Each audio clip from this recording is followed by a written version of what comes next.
Side of the Pir Banjal, let's just go across to Srinagar. Pooja Shali joins us from there. Pooja, the BJP very charged up in the Jammu region. The biggest question, of course, is the level of fragmentation in the verdict in the Kashmir Valley. If it throws up a clean verdict towards the NC and the Congress, it's one scenario. Otherwise, all these independent candidates that Ravindra Raina is banking on, all of them come into play. And Pooja, you look lovely this morning. Good morning, Rahul, Rajdeep, Preeti, and to the viewers. I can tell you that since I've arrived here, there's first a greeting of welcome back to Srinagar, and the next is, ma'am, you would know who's winning. And when I tell them it does look like the NC Congress edge, the next question is, but will they ally with the PDP and Engineer Rashid or independents or a clear majority? So that's definitely the only chatter in Kashmir Valley right now. Now, SKICC, which is the counting center where the Panchayat Aaj Tak was also organized, that has been, that is where the strict deployment has been. That's where the counting of votes for Srinagar is taking place. And I tried speaking to the leaders on the ground here, but it looks like they want to really be they want to be reclusive right now. They're watching the updates, and like you correctly mentioned, all eyes will be as much on one, if NC Congress gets a majority, not just in Kashmir, but also possibly in Jammu region. But if that does not happen, who will they ally with? Now, all of them have said, including PDP, that they're ready to ally with Farooq Abdullah's party, the National Conference. But the bombshell, Rahul, has come from Engineer Rashid, saying, stop the government formation if they're not giving us a statehood. And that has led Omar Abdullah to charge at Rashid to say, is this a bigger script at play that Rashid is a part of? So there's going to be, of course, a lot of focus on Kashmir seats. My eyes will be on the Gandarbal and Badgam, where Omar Abdullah has contested from, Bijbehara for Iltija Mufti and PDP's legacy, and also mainly North Kashmir. If the whole Rashid factor, if it worked in Baramulla, will it work again? Over to you. You know, you're looking at you, Pooja, there with the lovely mountains in the background, the lake. I must confess, I feel envious. I want to know, early morning in Kashmir, what is breakfast like? And what do you say? What is your greeting? Early morning, if you go for a walk along Dal Lake, or how do you greet each other?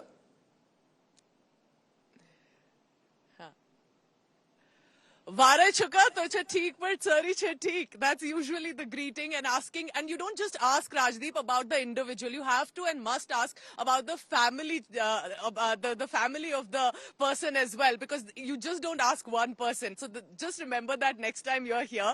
And also, when we all were here on the ground, it was really hot. The temperature was soaring. I can tell you that the temperature started to drip. It's windy this morning. It's cool breeze, but the political temperatures are going to soar. And about the breakfast, like you've always been very curious about, it's of course the Kehwa tea. Now it can be a kulsor. There are these bakeries, local bakeries, and you don't have bread and butter here. That is a no-no unless you want to represent you're from Delhi. To be a Kashmiri, there are local bakery products with the Kehwa tea, butter on top. That is how a perfect Kashmiri breakfast is. But now that you mentioned it, I didn't get a chance to have one, so maybe when I get a breather, I'll go enjoy some Kashmiri breakfast. No, there are no breathers today for you, but the fact is a month from now, once winter sets in, there's that lovely dish that you'll have, which came from Iran actually. Harissa, the one that you'll cook in that, in a big earthen pot, which is cooked in winter. It's wonderful. So you're just a month away from winter. I think Rajdeep is signaling very clearly to all the producers in our production control room, please get him some breakfast. He got no breakfast when he came in this morning. No, I'm just trying to He's reminiscing about his elections on my plate in Jammu. No, I'll tell you why. Because Jammu and Kashmir, the last time elections were held, 2014, was deep winter in December. It's 10 years since then. But in winter, Kashmir is very special. It's special across the year. We're just finishing apple season. And now we are going to enter winter, where there is this wonderful meal that they cook, harissa, which has come from Iran. And but the very interesting thing, Rajdeep, about the elections is that if you speak to, say, someone like an Omar Abdullah or people around him, nobody's accepting any congratulations yet. Given the fact that in Baramulla during the Lok Sabha elections, they thought they were winning and ultimately they didn't. They are very, very, very of wanting for that EVM to be opened, to know what the results are. Only then will anybody be celebrating. And it's very... I would say that, Rajdeep is much more experienced in the field reporting that I am, but I still distinctly remember 20 years back when we were covering Kashmir Valley for the first time for an election survey. I can say for sure this election looks normal kind of normal. You know, our correspondents over there, anchoring right from the Dal Lake, normally without any security arrangements and everything, because I remember early 90s, mid 90s, But it's not... it was absolutely no to go out before 9 and after 5 in the evening. Regardless of who wins, and I want to build on the point that Yashwant just made, it's not about who wins or loses this assembly election. Exactly. It is Indian democracy that is the biggest winner. The fact that Bingo. voter enthusiasm was high, the fact that in places like Anantnag, Kulgam, Baramulla, Shopur, voter participation was high, shops open, markets bustling. Rajdeep, there is a Naya Kashmir that's come alive, and that decades, is Rahul, something to be Yeah, celebrated by all. There is in terms of peace, there is in terms of the fact that you've had a relatively free and fair election. I think that's an important element. Voter turnout actually higher in 2014. It's marginally. Marginally, but higher. No, one of the things that we often forget is voter turnout was higher. What was the problematic part was it was under the shadow of the gun. It was under the shadow of poll boycotts. There have been no calls this time from poll. I thought it's fascinating that Jamaat-e-Islami, which is otherwise boycotted elections, has pushed at least half a dozen candidates as independents. And as a turnout figure had a skew in it, Rajdeep. Please try to understand. Voter turnout in the valley is way more higher. For decades in the valley, there were seats which have witnessed 2%, 3%, 3.5% turnout. Those seats have gone for 35% polling this time. About boycotts and this nobody time. is talking They're about talking boycotts. about making their voice heard through the ballot box. Sure, but I just Rajdeep, want earlier to... people used to say that we were taken on gunpoint to vote by the security agencies.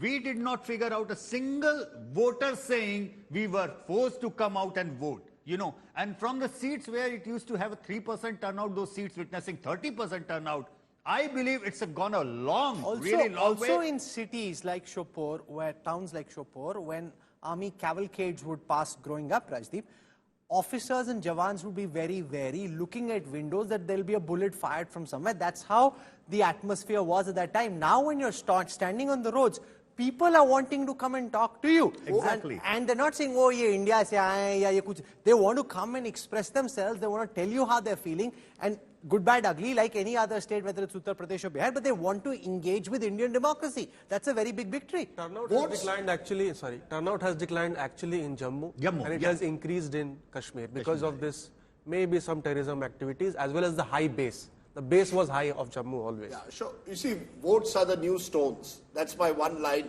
People have realized that the way to express yourself, whether it's a protest vote, and we'll have to see, particularly in North Kashmir, that because that, according to me, this election in the Kashmir Valley is going to be decided. Votes are the age-old stone all the way in democracy because that is only what the voter gets once in 5 years. Even the Haryana guys waited for 5 years with their stones in their hands. You're going to see that. No, so be it Jammu, Kashmir, be it Haryana, votes are always the age-old stone for the people. Jammu and Kashmir is a far more complex state than possibly any other state of this country for a variety of reasons. We won't go historically into it. But you mentioned Omar Abdullah. I think it's fascinating to see the way the father and the son have reacted. Yeah. The father has gone out right at the start and said, look, I'm more than happy to bring in the PDP. Anyone wants to join, let's have a coalition. Omar Abdullah, much more wary, saying, I want to wait for the numbers. I don't trust exit pollsters. I'll talk only after the polls are over. It reflects, I think, perhaps the way Farooq Abdullah looks at politics. Farooq Abdullah has always been someone who's willing to do whatever it takes, in a way, to ensure that he is in power. Or has the same. They're also very different personalities. Oh, very different. I mean, if you wanted chalk and cheese, I went to Kashmir. I ring up Farooq Saab and I say, I want to come and interview you. Say, you want to interview or will you have dinner with me? Now, this is going to get me trolled again. But I have no problem. Kashmiri, Wazwan is, you're always ready for it. But Farooq Abdullah ready even for a live interaction. We did a live interaction with him. Omar much more wary. But Omar also gave Omar didn't feed you any food. Omar gave us excellent breakfast. The Kashmiris, as Pooja pointed out, make just the most wonderful bread in the morning. It's in their own bakeries, and it's just the right thing to have early morning. But what I sense in Omar is someone who's been diffident from the beginning in this election. Remember, originally he said he wouldn't even contest. He's ended up contesting. There was pressure from within the party. There was pressure from his father as well. I think Farooq Abdullah recognizes that at the end of the day, in Kashmir, you take what you get. You don't say that I want the perfect. There are no perfect solutions in Kashmir. I want statehood right away. I want Article 370 only. Then will I contest, as Mehbooba has done. Omar has been much more careful. Farooq Abdullah has been much more willing to engage with all kinds of stakeholders. Rajiv, if you look at it, like for a minute, it's good to reflect on the sheer fact that it might be 0-0 there for the Bharatiya Janata Party, but for maybe, not technical, practical purposes, the Bharatiya Janata Party actually starts off at 5. +5, yeah. +5, for all practical reasons. And not only that, Amitabh, yesterday one of the BJP leaders made it very clear publicly, Exactly. all 5 nominated members will be our leaders. Now, you don't have to say that, but he's obviously decided to say that openly. Yeah, they are doing politics the way these days it's being Now done. they are even saying that the many independents supported by us are going to win. That they never said. That National Conference and PDP used to say that BJP has fielded proxies.